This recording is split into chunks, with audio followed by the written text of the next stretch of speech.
வணக்கம். பயம் இல்லாமல் வாழ முடியுமா? உதாரணமா வேலை இழப்பு, அதாவது லே ஆஃப் எடுத்துக்கங்களேன். ஃபயரிங் பண்றாங்க இல்லைங்களா? இப்போ நான் வேலையில இருக்கிறேன். ஆனா, வேலை இழப்பு, இந்த லே ஆஃப் அப்படிங்கிற அந்த வார்த்தைய கேட்டதுமே, என் மனசுக்குள்ள ஒரு பயம் வருது. நான் வேலையில இருக்கிறேன். ஆனா, நான் ஏன் பயப்படுறேன்னா, எதிர்காலத்தில வேலை போயிருமோன்னு நெனச்சு நான் பயப்படுறேன். இன்ஃபேக்ட் எதிர்காலத்தில நடக்கிற ஒரு விஷயம் நடக்காம கூட போகலாம். ஆனா, நிகழ்காலத்தில அந்த பயம் வருது எனக்கு. எப்போ வருதுன்னா, வேலை இழப்புங்கிற வார்த்தைய கேட்ட உடனே, லே ஆஃப்ங்கிற வார்த்தைய கேட்ட உடனே எனக்கு ஒரு பயம் வருது. இந்த வார்த்தைகள் எப்படி என் மனசுக்குள்ள இந்த பயத்த உருவாக்குதுன்னு பார்த்தீங்கன்னா, லே ஆஃப் அப்படிங்கிற ஒரு விஷயம் நம்ம வாழ்க்கையில இதுவரைக்கும் நம்ம ஃபேஸ் பண்ணலனா கூட, ஒரு தடவ கூட நம்ம ஃபேஸ் பண்ணலனா கூட, இந்த லே ஆஃப்ங்கிற வார்த்தைய நம்ம வந்து நெறைய நியூஸ்ல படிச்சிருப்போம். ஃப்ரெண்ட்ஸுகளுக்கு யாருக்காவது வேலை போயிருக்கும். ஸோ, அவங்க சொன்ன விஷயங்கள், நம்ம படிச்ச விஷயங்கள், நம்ம கேட்ட விஷயங்கள், இது எல்லாம் எண்ணங்களாக, மெமரிகளாக, அதாவது ஞாபக பதிவுகளாக நம்ம மூளையில பதிஞ்சிருக்குது. இந்த லே ஆஃப்ங்கிற விஷயத்த ப பேஸ் பண்ணி நெறைய அனுபவங்கள நாம நம்ம மூளையில சேவ் பண்ணி வச்சிருக்கிறோம். மெமரி, மொபைல்ல வந்து ஃபோட்டோ சேவ் பண்ணி வச்சுக்கிற மாரி நம்ம வச்சிருக்கிறோம். நம்ம ஒரு தடவ கூட லே ஆஃப் ஆகலனா கூட, லே ஆஃப்னா என்ன? அது வழிகள் என்ன? அப்படிங்கிற எல்லா விஷயத்தையுமே நம்ம வந்து கேள்விப்பட்டோ, படிச்சோ, இந்த மாரி விஷயங்களா மாத்திக்கிட்டு, நம்ம மனசுக்குள்ள அத ஒரு டேட்டாவா பதிஞ்சு வச்சிருக்கோம் நாம. இப்போ இன்னைக்கு தேதியில நான் வேலையில இருந்தேன்னா கூட, வேலை இழப்பு, லே ஆஃப்ங்கிற வார்த்தை கேட்ட உடனே, இந்த ஞாபகங்கள் நம்ம மனசுக்கு வந்து, திருப்பி வந்து, அத நம்ம ப்ராசஸ் பண்றோம். இந்த ப்ராசஸ்க்கு பேரு தாட்ஸ், அதாவது எண்ணங்கள். இந்த எண்ணங்கள் லே ஆஃப் பண்ண பத்தின விஷயத்த திருப்பி திருப்பி அனலைஸ் பண்றதுனால, இதுதான் நம்ம பயமா ஃபீல் பண்றோம். ஐய்யயோ! நமக்கு வேலை போச்சுன்னா என்ன ஆகுமோ தெரியலையே! அப்படிங்கிற ஒரு பயம் நமக்கு வருது. இன்னைக்கு தேதியில வேலையில இருந்தா கூட, லே ஆஃப் பத்தின எண்ணங்கள் நம்ம மனசுல நம்ம ப்ராசஸ் பண்றதுனால, இப்போ மனசு வந்து இயங்க ஆரம்பிக்குது. இந்த இடத்துல மனசு இயங்க ஆரம்பிக்கிறது. எண்ணங்கள் இல்லாம மனசு வந்து இயங்க முடியவே முடியாது. லே ஆஃப்ன பத்தி எண்ணங்கள் வரும்போது, என்ன ஆகுதுன்னு பார்த்தீங்கன்னா, இந்த ஞாபகங்கள் மனசுக்குள்ள ப்ராசஸ் ஆகி, மனசு இயங்க ஆரம்பிச்சு, நமக்கு பயமா உற்பத்தி ஆகுது. எதிர்காலத்தில லே ஆஃப்ங்கிறது நடக்காம இருக்கலாம். நடக்கணும்னு அவசியம் இல்ல. ஆனா, இன்னைக்கு தேதிக்கு நம்ம பயந்துட்டு இருந்தோம்னா, அதுக்கு ஒரு அர்த்தமும் இல்ல இல்லைங்களா? தற்காப்புன்னு ஒண்ணு இருக்குது. அதாவது செல்ஃப் ப்ரிகாஷன் ஒண்ணு இருக்குது. ஒரு வேளை ஃப்யூச்சர்ல லே ஆஃப் வரலாம். ஸோ, அதனால எனக்கு வேலை போச்சுன்னா கூட நான் என்ன செய்றதுன்னு சில முடிவுகள் எடுத்து, நீங்க அதுக்காக சில வேலைகள் செய்யலாம். இது வந்து தற்காப்பு. இது கொஞ்ச நாள்ல முடிஞ்சு போகும். சில மணி நேரங்கள்ல முடிஞ்சு போகும் இந்த தற்காப்புங்கிறது.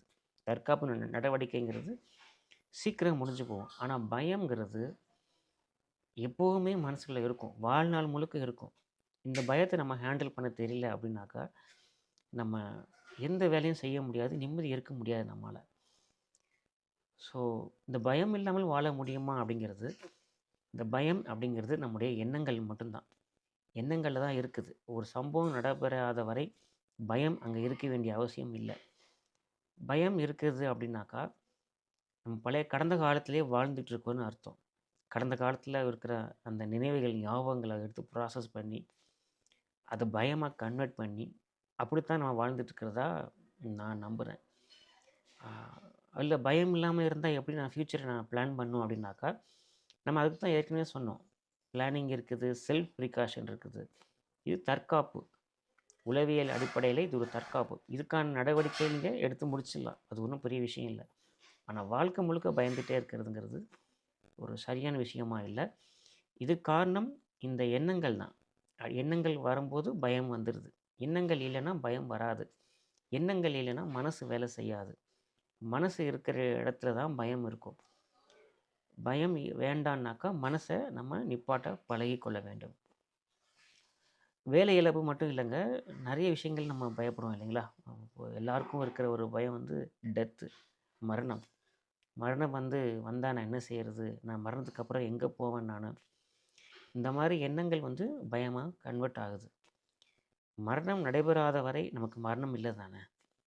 நம்ம மரணிக்கும் போது தான் வந்து நம்ம கவலைப்படணும்.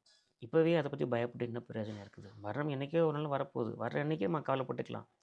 அப்படிங்கிற அந்த எண்ணம் நமக்கு வரும் பொழுது என்ன ஆகுதுன்னா, இது ஒரு பழக்கமாக நமக்கு மாறுகிறது. இந்த எண்ணங்களை நாம் ப்ராசஸ் பண்ணாமல் இருந்தோம்னா, மனசு வேலை செய்யாமல் இருக்குது. மனசு எங்கே வேலை செய்யலையோ அங்கே பயம் இருக்காது. அதுதான் ரொம்ப முக்கியமான விஷயம். வேலை இழப்பு மாதிரி இன்னும் நிறைய விஷயங்கள் இருக்குது. என் சொத்து என்னை விட்டு பறி போயிருமோ, கணவன் மனைவி ரிலேஷன்ஷிப் வந்து உடஞ்சிரும், காதலி ரிலேஷன்ஷிப் உடஞ்சிரும். ஸோ அப்புறம் பிள்ளைங்க சரியாக படிக்கலை, பிள்ளைங்க சரியாக வளரலை. ஸோ இந்த மாதிரி விஷயங்கள் பார்த்திங்கன்னா நம்ம எண்ணங்களில் தான் இருந்துகிட்ருக்குது. உண்மையில் ரியாலிட்டி இருக்கலாம், ரியாலிட்டி வரும்போது நம்ம அதை ஃபேஸ் பண்ணி தான் ஆகணும். ஆனால் இல்லாத ரியாலிட்டிக்கு நம்ம ஏன் எண்ணங்களை எடுத்து ப்ராசஸ் பண்ணி பயங்கிற பேரில் கஷ்டப்படுவான்னு. ஸோ இந்த வகையில் மனசை வந்து நம்ம கண்ட்ரோல் பண்ண பழகிட்டோம்னா, அதாவது மனசே இல்லாமல் இருக்க பழகிட்டோம்னா இந்த பயம்ங்கிறது நமக்கு வராது. மனசே இல்லாமல் இருக்க சாத்தியமானு பார்த்திங்கன்னா, ஒரு நாளையில் 24 மணி நேரம் மனசு இல்லாமல் இருக்க முடியாது. சில நேரங்களில் மனசு தேவைப்படும்.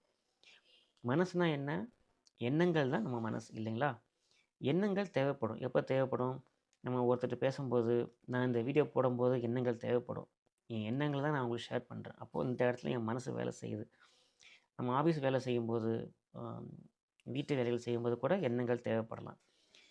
ஆனால் ஒரு நாளைக்கு 24 மணி நேரமும் முழுக்க முழுக்க மனசோடு இயங்கிட்டு இருந்தோம்னா அது சரியான ஒரு வழிமுறை இல்லை.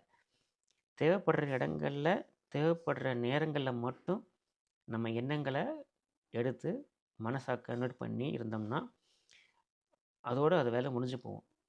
இந்த மனசுக்கு நம்ம அடிமையாகக்கூடிய விஷயம் எப்போ வருதுன்னா, எந்த நேரங்களில் மனசை இயங்க வைக்கணுங்கிறது நமக்கு தெரிஞ்சுக்கிட்டுன்னா அதுக்கு பிறகு நாம் வந்து மனசுக்கு அடிமையாக மாட்டோம். இதுதான் அடிப்படை கான்செப்ட். இதை இன்றைக்கி நான் உங்கள்கிட்ட ஷேர் பண்ணிக்கணும்னு ஆசைப்பட்டேன். இந்த பயம் இல்லாமல் வாழ முடியுமா அப்படிங்கிற ஒரு கான்செப்டை நான் எங்கேருந்து எடுத்தேன் அப்படின்னாக்கா, ஜிட்டு கிருஷ்ணமூர்த்தி பெரிய ஒரு தத்துவ அறிஞர். அவர் அறிந்ததிலிருந்து விடுதலை அப்படிங்கிற புத்தகத்தில் பயத்தை குறித்து பேசுகிறாரு. அதிலிருந்து நான் எடுத்து நான் அண்டர்ஸ்டாண்ட் பண்ணிக்கிட்டதை நான் உங்களுக்கு சொல்கிறேன். அப்போது நன்றி, வணக்கம்.